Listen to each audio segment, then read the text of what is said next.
നിന്റെ അമ്മേനെ കിട്ടി. അബ്ബാസേ, പോലീസ്.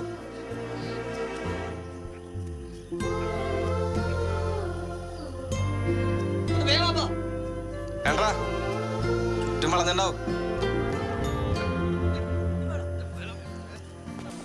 എന്തിനാണ് തിരക്കടിച്ചേ? നിനക്ക് കുറച്ചുകൂടെ വെയിറ്റ് ചെയ്യണില്ലേ? നേരത്തെ പറഞ്ഞൂടെ?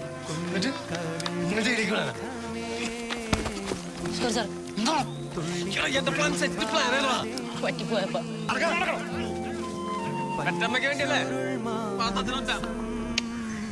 എന്തായിരുന്നു പറയടാ? അമ്മ അമ്മ നീ ടെൻഷൻ അടിക്കണ്ട. പിന്നെ അമ്മേനെ കണ്ടുപിടിക്കാൻ